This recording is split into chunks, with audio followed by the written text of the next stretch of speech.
6, chapter 5 of a book of Nehemiah. We're plowing right through here.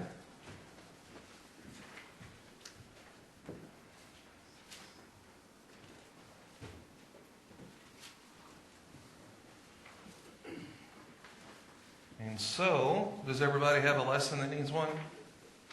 There's a couple up here on the table if anybody needs one. Anyone need one? Everybody good?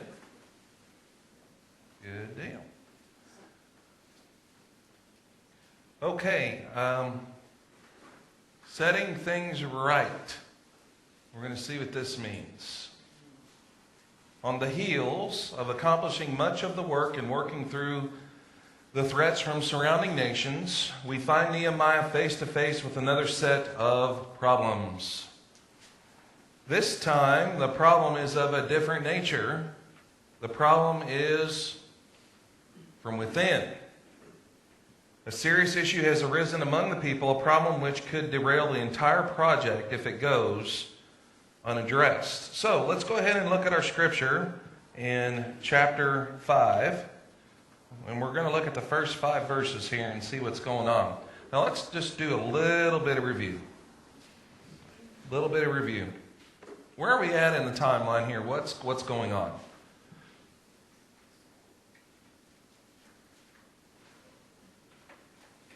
Anyone recall? Now we're looking at chapter 5.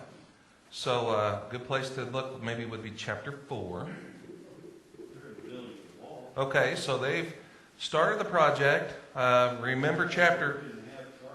Yeah, okay. So they started out building, and in chapter 3, you recall, was pretty much how everything was divvied up and who was working where and how they were going to accomplish it all simultaneously. They're going to build the wall at the same time. And Nehemiah had that all planned out, had it all worked out. And then they began working, and as they began working, everybody, the surrounding nations, were cheering them on, saying, build it, go. No? So they started out, how'd they start out? How did the negativity start out? What's that?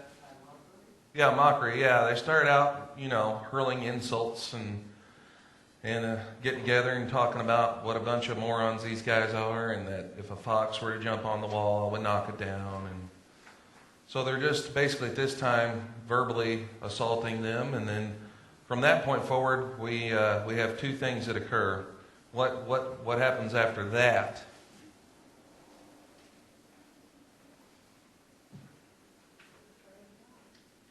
Right, but what negative thing happened? How did it escalate? Yeah, so now they're plotting specifically to attack them somehow or another. We talked about this. Nehemiah and his people become aware of it, and that is thwarted. And then another sneak attack is planned, and they become aware of that as well.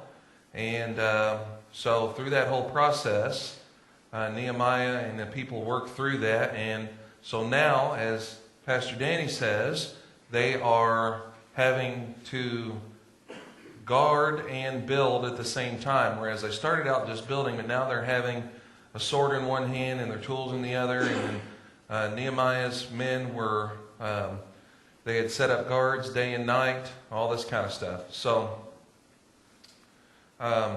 that's where we're at. So now, as they're doing this work, now, if you recall, during that time of work, were they always, rah-rah and everything's great, and like in the Lego movie? Have you guys ever seen that? Anybody seen that one? Everything is possible. How's it go? Awesome. Everything. Is that the song they were singing the whole time? Did they ever get discouraged?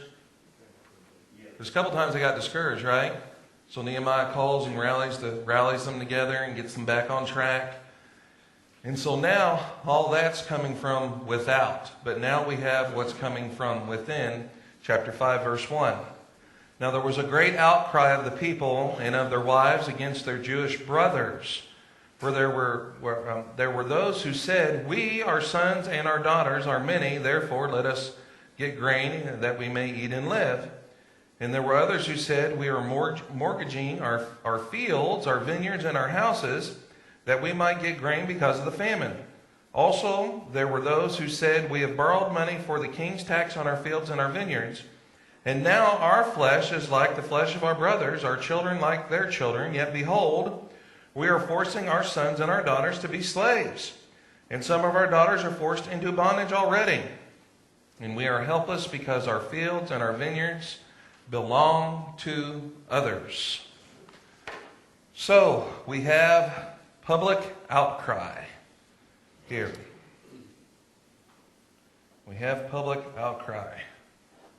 So the problem summarized. Doc Smith explains some of the Jews, especially the farmers, were poverty-stricken and their economic condition was being exploited by their brothers. Smith goes on to elaborate, the destitute condition of some families had led to 3 unfortunate results. And here were those 3 results.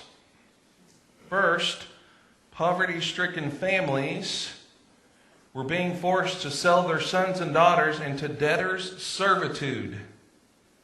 Now, if we look in Exodus chapter 21, 1 through 11, this was something that you could do to cancel your debts or to pay off your debts. Okay? And so, if you want some more explanation of how that practice, this was going on. Second, some of their daughters had been forced into bondage of the humiliation of undesirable marriages. So they have a debt, and one neighbor says to the other, I can forgive your debt or you can pay off your debt, but we're going to have a marriage set up here. And so it was undesirable, so they was being forced to. They were having to do these things so that they could eat. So that they could eat. Third, many of the people felt helpless. Literally, there is no power for our hands because their property was now owned by others. So this was an agricultural society, right? So their land was their livelihood. And if their land was now either being either taken or the product of their land had to be given up, then they were in a bad way and they were really upset. So we have here a pretty serious issue that we have arise. Now, this is where things start to get interesting, I think. Did it go by too quick? Not a problem at all. Anytime, that's not a problem.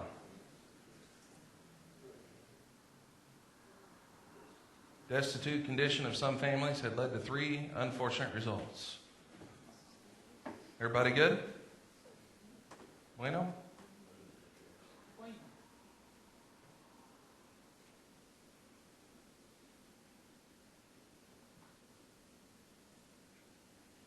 All right, awesome. All right, so let's look now at verses 6 through 13 and see what's going on here. So Nehemiah says, Then I was very angry when I heard their outcry and these words, and I consulted with myself and contended with the nobles and the rulers and said to them, You are exacting usury, each from his brother. Therefore I held a great assembly against them. And I said to them, We, according to our ability, have redeemed our Jewish brothers who were sold to the nations. Now, would you even sell your brothers that they may be sold to us? Then they were silent and could not find a word to say. Again I said, The thing which you are doing is not good. Should you not walk in the fear of our God because of the reproach of the nations, our enemies? And likewise I, my brothers, and my servants are lending them money and grain. Please, let us leave off this usury. Please give back to them this very day their fields, their vineyards, their olive groves, and their houses. Also the 100th part of the money and of the grain, the new wine and the oil that you are exacting from them. Then they said, We will give it back, and will require nothing from them. We will do exactly as you say. So I called the priests and took an oath from them that they would do according to this promise. I also shook out the front of my garments and said, thus may God shake out every man from his house and from his possessions who does not fulfill this promise. Even thus may be he shaken out and emptied. And all they simply said, Amen, and they praised the Lord. Then the people did according to this promise. This is cool stuff.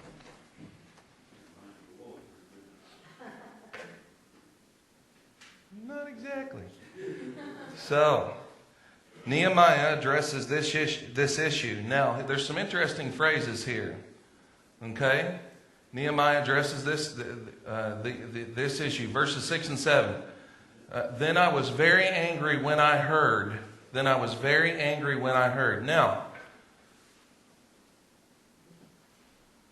Smith states that Nehemiah was filled with righteous indignation. Well, one of our questions at the end here, and I want to go ahead and address this as we move forward. I mean, anger's not a good thing. Right?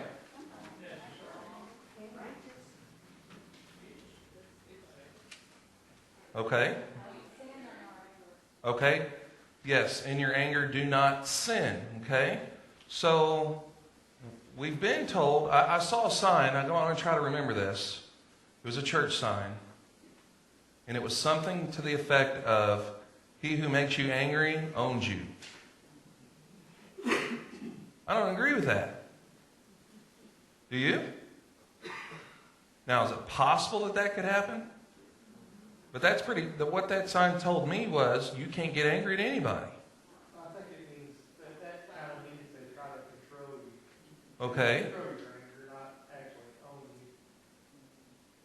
you. They were saying, specifically the sign was saying that the person that has made you angry, they own you. They control you. Not literally, but that they control you. So, If you allow it. okay. So, if you allow it. So, it's not the fact that they make you angry. It's, as always, that we see, it's how you handle that anger, how you deal with it. There are many positive ways and many negative ways. Now, what we find mostly with our human nature is that the easiest way to react in our anger is to lose control. Right? I mean, that's the trick. And so I really like this phrase, righteous indignation. Now what does that phrase indicate? What is that phrase saying when we say righteous indignation? Okay, angry for the right reasons. Now, you can be angry for the wrong reasons. You can be angry either way. You still need to handle it properly, whatever. But this, he's saying, is that Smith is going to say that this is a time that this righteous indignation, that this is something that you're angry for the right reasons. Now, at this point, he has an opportunity to respond to this. And he has a choice to make. Now, there's a very interesting phrase here. Now, Paul, you was rubbing your head. Was that raising your hand? No, I'm just thinking about a little control and anger when you play ball. Oh, sure. Well, I mean, yeah, I mean, that's a good example is in a sporting activity, that aggression and anger, if handled properly, can be a good thing, or it can be your downfall. You know, if you can, and I've seen players that, quote, play angry in a good way, and others that just totally lose it. And so, but when we're talking about this righteous indignation, he is tore up about this because it is something that he should be angry about. Now, in the church, we've been told that we're not allowed to have righteous indignation. Who are you? Tolerance and judgment and all these things, right? You can't say nothing. Well, here's what I want to say, and this is something we have to be careful of. We need to be more righteously, and I don't know how you want to phrase it, there needs to be more times when we are filled with righteous indignation.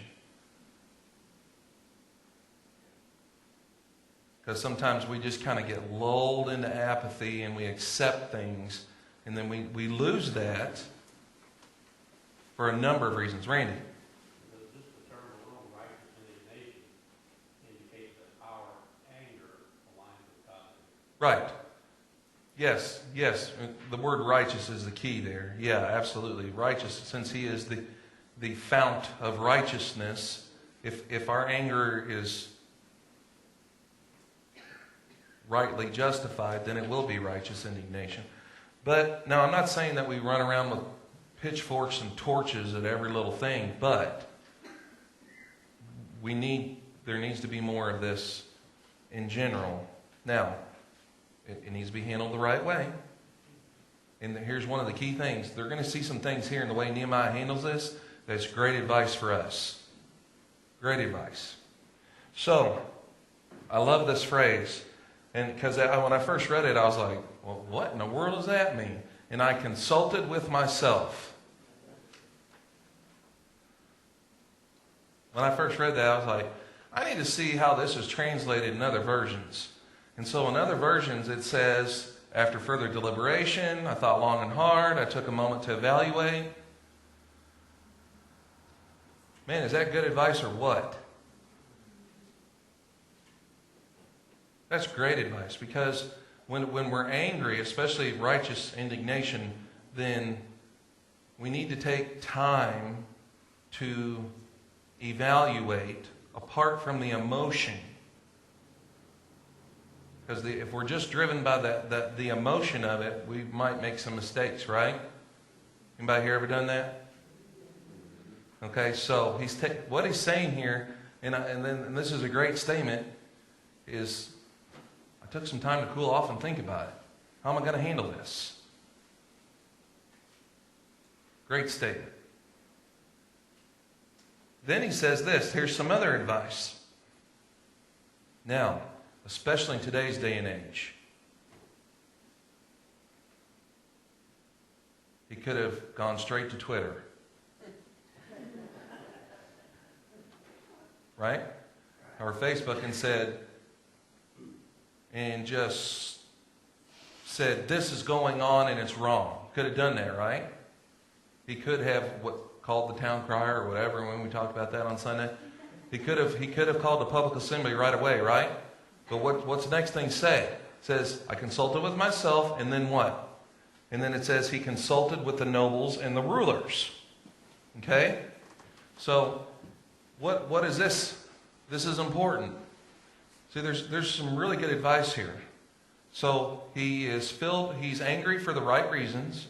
Take some time to think about it, cool off, evaluate, figure out how we're going to deal with this in the right way. And then, so in doing so, he says, well, we need to address this with them first, face to face.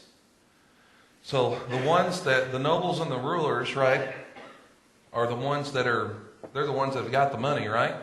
And they're the ones that were lending and then calling back on their debts and all these kind of things. So they're the ones that had the power, and they're the ones that were abusing this power. So he confronts them individually face to face. Good advice? Yes. So what's he do? He gives them a chance to correct the problem right away. Did it work? Did not work. What does it say next? If he'd met with them, I like to think that it didn't work, because then it says he accused them in front of all the people. Well, would you do that if they agreed not? Wouldn't you just come out and say, we've agreed to, and this, we're going to fix this? Didn't do that, did they? What's the verse say? Someone have it? And I consulted with myself and contended with the nobles and the rulers. Right. And said to them, you are exacting usury each for his brother. Therefore, I held a great assembly against them. Okay, so he consulted with them, didn't work, then he held a great assembly against them. That wouldn't be necessary if they'd agreed to in private. So, now, you may have been like me. What's usury? So we have here a number of This is from New Unger's Bible Dictionary, and there's a highlighted phrase here. You can read the first bit of it there, but there's a highlighted phrase. This is the first part. So now, this Hebrew word, this is interesting, abiding or extortion. Strong language, right? Now, the part that I wanted to point out was that the practice of mortgaging land, sometimes at exorbitant interest, grew up among the Jews during the captivity. Okay, so what is this saying? Where did they get this idea? No? Where were they? Remember? Babylon, and then from Babylon to where? Persian captivity? You know. So sometime during that time, they got the idea this would be a good thing. This is a practice that we can adopt. So maybe this is something that was going on in the Babylonian or the Persians. Not a good thing. It grew up among the Jews during the captivity in direct violation of the law, and Nehemiah exacted an oath to ensure its discontinuance. Then there's some further stuff there. So we have a little explanation of usury, okay? Was that a hand? I think so. And 7, it's more that he told that nobles what was going on, as opposed to trying to talk to them, but rather explain it to them, because he assumed, he felt it would not sink in, that he just addressed the issue to them, this is what's wrong, and then he went to the people. Not that he had hoped that the nobleman would change their mind. I didn't think nobleman, if you got a good thing going, you're not going to change your mind. So. Well, yeah, I mean, I think that he went to them first to give them an opportunity to correct the issue. And that didn't work, and that's why he had to call a great assembly and make the charges against them in front of everybody. That's kind of the way it I was is. thinking it's like a cash cow for them. They weren't going to listen anyhow. Right, yeah, no, they're like, obviously it didn't work, yes. So he had to call a great assembly. So now we got public pressure from everybody in the great assembly. He's making the accusation against them. And so then we have, therefore, I held a great assembly against them. Now, it appears that his meetings with these leaders did not bring about the necessary results. Having given them the chance to resolve this issue properly, he takes the issue public before all the people. So this is kind of what we're describing here. I'll give you a second here since we weren't on this slide very long. So this is kind of what we've just been discussing here. Therefore, held a great assembly. The private meeting with them did not work. They did not agree to do so. So now we go before the people. Now, verse 8. This is awesome. Okay? Now, why do I say that? Here's what he says to them. In front of all the people, he says, I said to them, we, according to our ability, have redeemed our Jewish brothers who were sold to the nations. What's he saying? Okay, so they were in captivity, and so they've gone to great lengths to get everybody back home. And now that we're back home, we've gone to great lengths for our brothers, for our countrymen. And then he says this, now, would you even sell your brothers that they may be sold to us? What's he saying?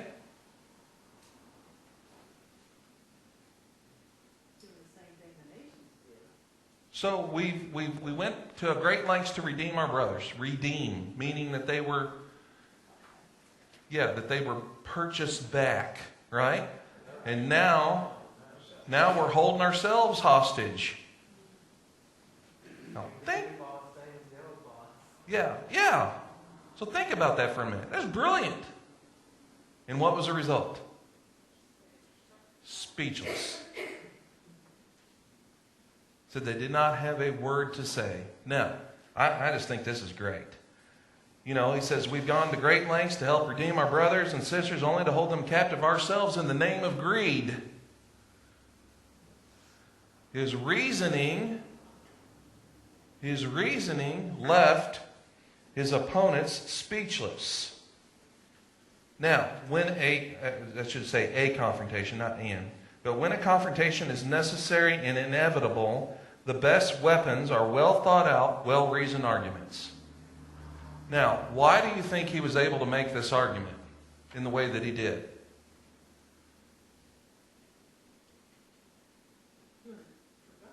Okay. I would say that he probably spent some time in prayer on it. It doesn't record a prayer here. But could we reasonably assume that he prayed over this matter? That he prayed that this was something that was involved in... But remember, go back to the verse. What does it say? He consulted with himself. He thought it through. Well, how can I get through to them? What's going to connect with them? What is going to make a difference here? How can I make a well-reasoned, logical argument? It's fresh in their mind. Mm-hmm. He just went through it. Yeah. So, how many times when we're in a confrontation that involves righteous indignation, anger, do we use well-reasoned, logical arguments?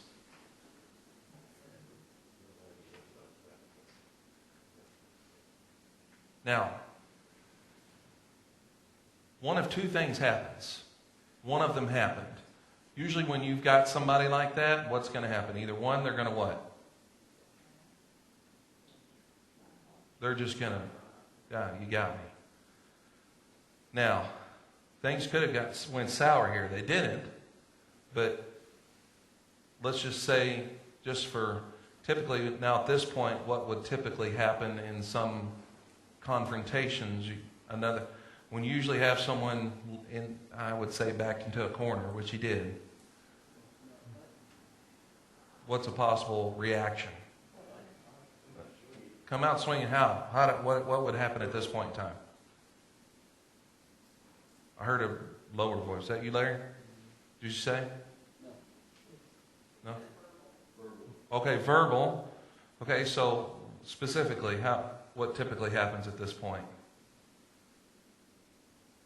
Character assassination, name calling.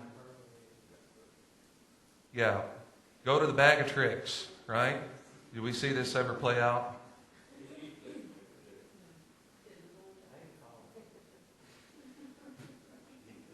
Right? Now, so at that point in time, you still need to hang on to these well-reasoned, thought-out arguments. Now, these necessary, uncomfortable confrontations should be undergirded with prayer and thoughtful analysis. I think that's what we see here. I think that's what we see here. So, then we move on to verse 10.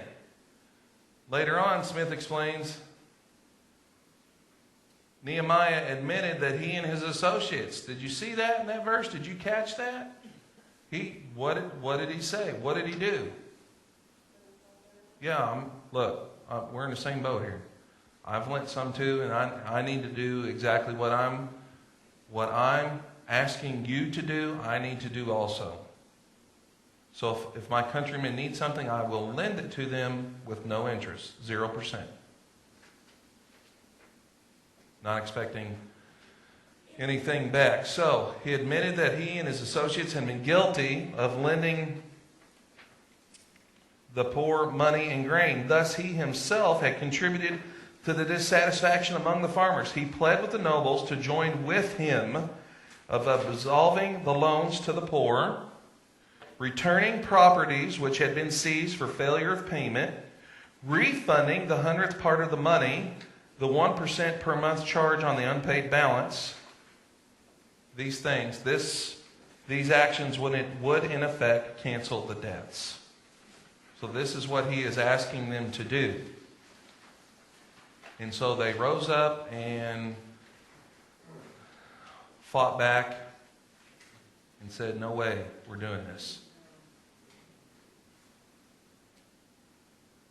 Verses 11 through 13, we see that the nobles, they agree to Nehemiah's request. They agreed to it. Now, that's no small statement here, right? Now, he's wise. Because what did he do? They agree to it. They say, we'll do this. We will do as you say. And so Nehemiah says, all right. Sign right here. So he goes and gets the priest, calls them in, and says, we're going to make an oath before God.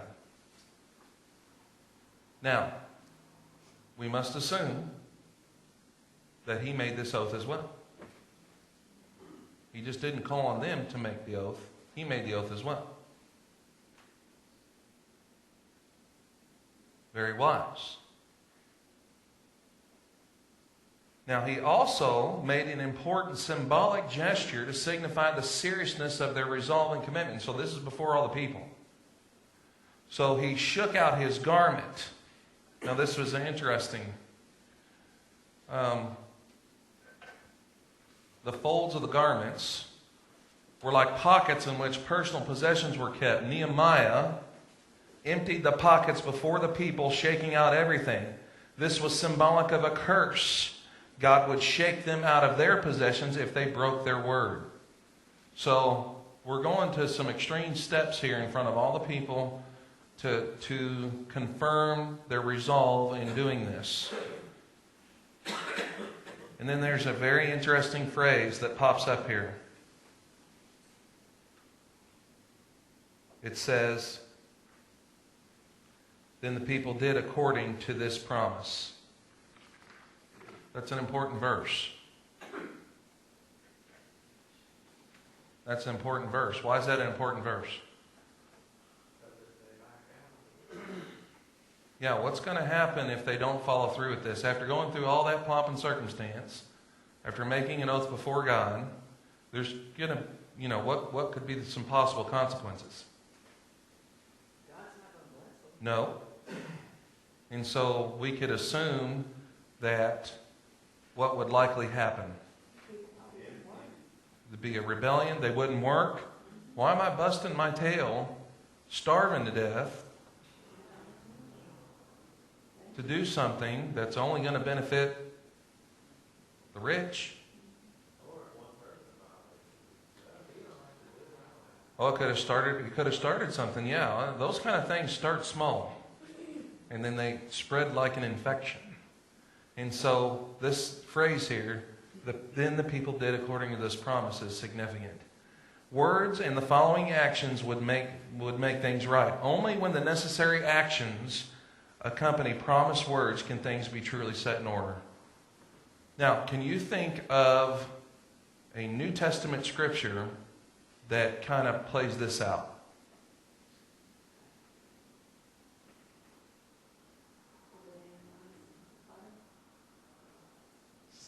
James 2. What's James 2 say? Anyone else? No, that's 4 or 5. No, we have. What two things are necessary? You have the words and all the talk is good, but you must have what? You must have the accompanying deeds that complete or perfect the faith. So they could have all the faith, they could have all the promises and all these things and these oaths bound up in what they were going to do, but unless they followed through with the appropriate action, would have been dead. Right? So there's some very interesting parallels here. Very interesting parallels. Now, so let's just take a moment here. One of the questions that we've asked just about every week now, and we'll from this section only before we move forward, what character traits of Nehemiah show up here so far? Now, we're going to read some other things, and we're going to ask that question again. But so far, what character traits? Strong leader. What else? Disciplined. Humility. Wisdom. He wouldn't ask him to do something that he wouldn't do. There you go. Yeah, so we know that he is, man of character, good example. He feared God. We're going to see that as we move forward here. Extremely wise, disciplined. That's a good word. I like that. Because, I mean, yeah. See, this is something that's very interesting as well. Did he, gosh, what are we going to do? We need to have a few meetings, talk about it, table it. We're not going to do anything, Let's just see if it just plays itself out. See if it dies down. Is that the way he was? No, there's a problem. We're going to think about it, pray about it, do something about it. I like that. Yeah. Well thought out. Thinking, he's kind of like a good chess player, right? In chess, what do you have to do to be a successful chess player? You got to think 2-3 steps ahead. It's pretty well obvious that he does that, right? He thinks through all the contingencies. What do we do if these different things? I mean, you can see that playing out here. Paul, did I see a hand? It's a man who says, let's pray about it, that's what he means. It's not just a little word thrown out, just, okay, let's pray about this. Yeah. He backs it up, and he does it. Not just saying the words, but listening for God's guidance. A lot of times we'll say a prayer, but then we don't take the time to look for his guidance after we've asked for these things. That happens. And so, yeah, that's a great point. He has a good dialogue with God in his prayer life. So, now let's move on to chapter 5, verses 14 to 19. We're going to see some other good stuff. Moreover, from that day I was appointed to be their governor in the land of Judah from the 20th year to the 32nd year of King Artaxerxes for 12 years. Neither I nor my kinsmen have eaten the governor's food allowance. But the former governors who were before me laid burdens on the people and took from them bread and wine besides 40 shekels of silver. Even their servants domineered the people. But I did not do so because of the fear of God.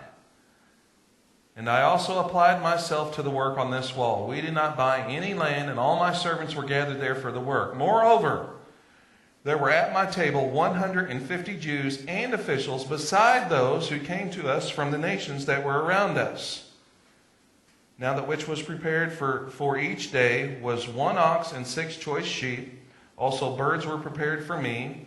And once in 10 days all sorts of wine were furnished in abundance. Yet for all this I did not demand the governor's food allowance, because the servitude was heavy on this people. And then he says in verse 19, remember me, O my God, for good, according to all that I have done for this people.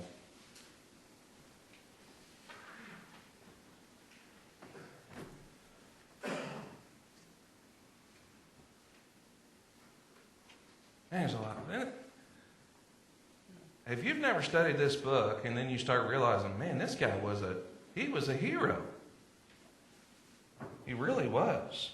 Now, it says from this time forward he was named governor.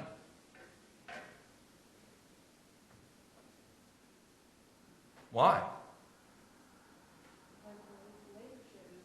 Yeah, he has demonstrated to the people that we're going to handle whatever comes our way. So his foreign policy was very good. And his domestic policy was very good. Right? He had both of them straightened out. So he's officially named governor. The people have witnessed this man's leadership and devotion to God and to the people. Now, could you say that he was devoted to the people and not to God? Is that possible?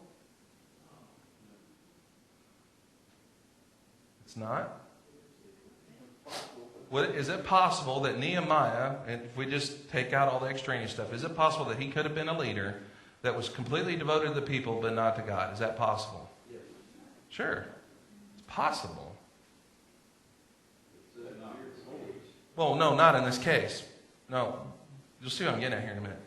Now, if he was completely devoted to God, could he not be devoted to the people? So, You can be devoted to the people, but not to God. But if you're devoted to God properly, you're going to what? What's going to be the automatic thing that comes with it? You care for God's people. So he cared for God, and he also, because of that, cared for the people. Apparently, previous leaders had taken advantage of the people. Even the leader's servants domineered the people. A leader like Nehemiah must have been a fresh breath of air.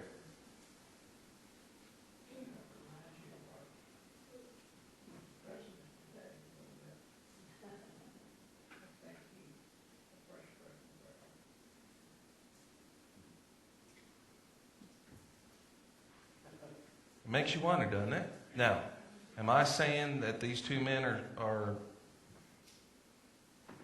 on par with one another?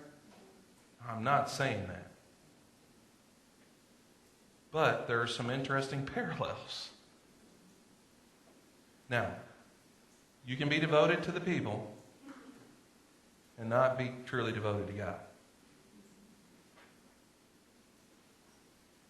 Now, he decides that he and his servants will not take the governor's food allowance.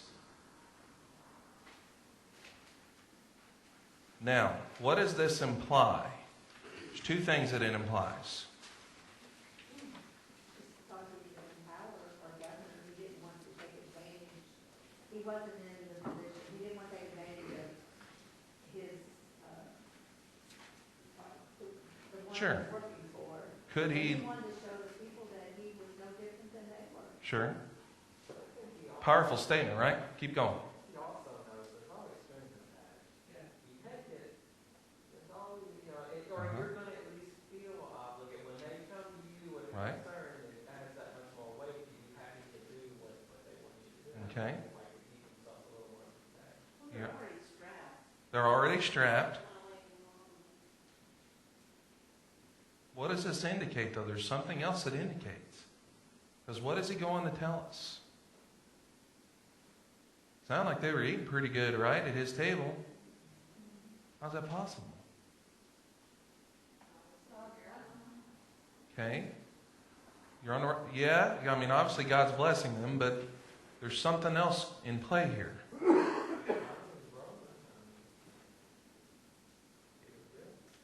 Okay, possibly. Was he sent with things from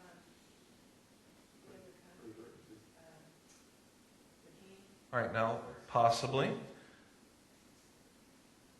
How's he able to do this nightly and then weekly? How's he able to?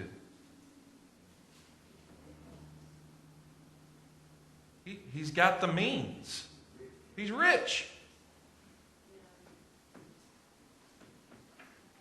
What he's telling us here is, I fed all these people and we did all this and I supplied my servants and their work and all these things. He's got a fortune.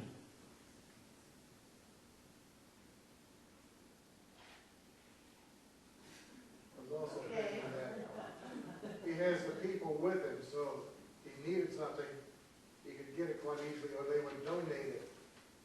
It's not like he would have to go out and get it from the people, because they would give it to that good leader. No, I don't know. They didn't have any. Remember, they're strapped. I mean, if things are bad in general, because, I mean, there's enough to get by, and then there's some rulers and nobles and all these kind of things. And I don't think they're exacting any kind of large tax to where he's saying, bring stuff. See, that would be the food allowance. This would be the governor's food allowance that other people would be supplying to. He's a man of means, and he's saying, look, I'm paying for this out of my own pocket. That's what I gather here.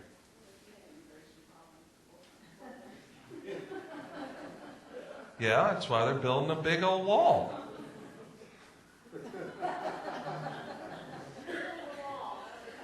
Remember, there were squatters there from other surrounding places, and they had to get out.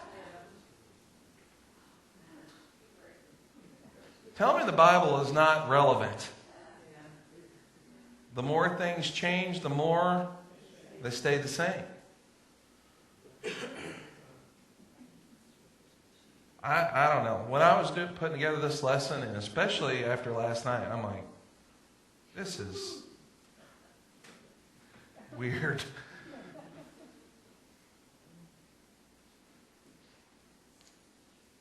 Now just ask yourself this question. I'm just going to say this.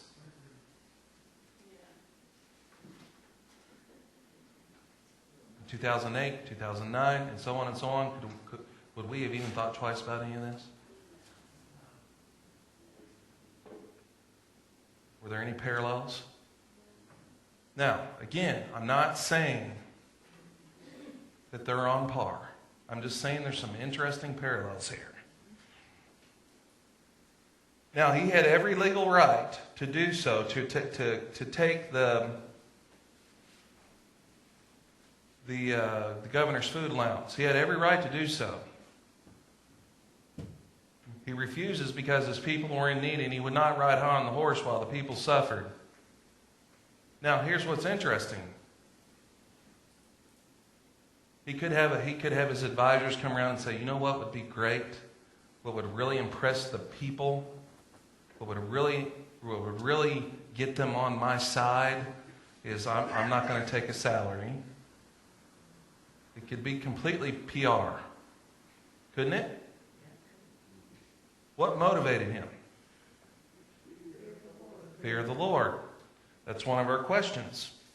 Was fear a proper motivation to have for Nehemiah refusing the governor's food allowance? Was fear a good motivation? So he was afraid. Was he afraid? Is that what that means? Okay. We see that phrase, fear of the Lord. It's not knees knocking scared. It's awe, reverence, respect. That's what's motivating him.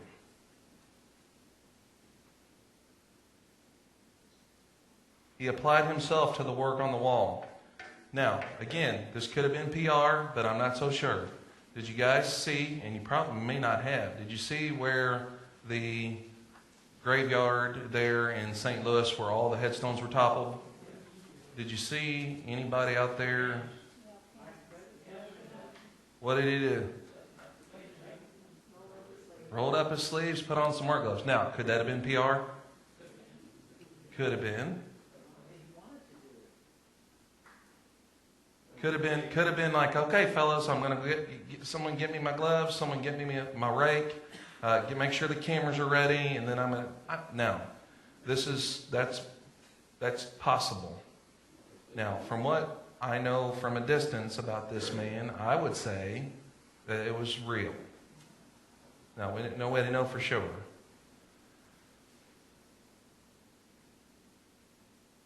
But that's the kind of stuff we're talking about here.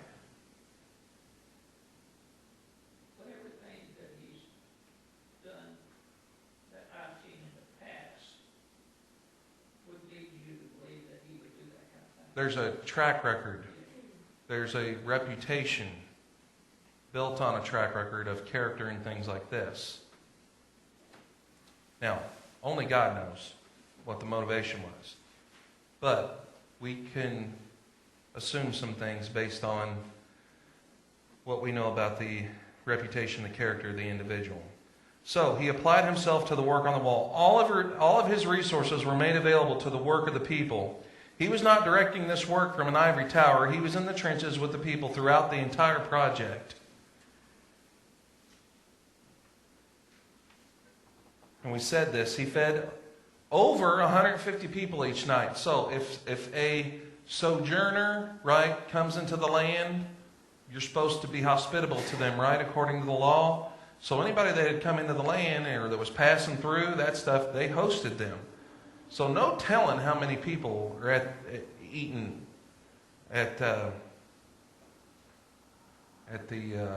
Shalom buffet at his house. You know, that's going on here. We don't. There could be 200, 300, 400 people that he's feeding out of his own pocket.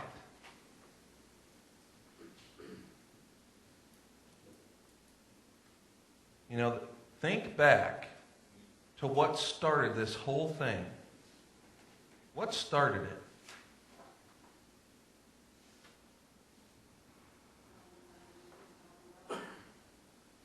His brother came to him and told him the city's in shambles. The wall is a mess.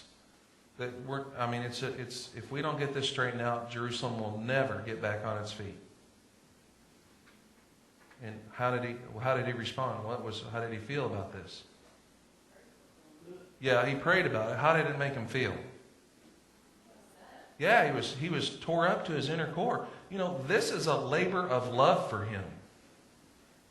This whole project. Why would anybody go to all this trouble? He could have stayed and been doing what he was doing, been perfectly fine. I mean, he had it good, obviously, right? I mean, he had it good, and he left all that to go undertake all these headaches. You know, I've seen a lot of people in jobs before, and they'll be like, I don't want to be in management because I don't want to have to deal with it. You ever heard that? Right? So I just stay doing what I'm doing, right? I can get along, just keep my head above water just a little bit, but I don't want the headaches. He signed up for it because he cared.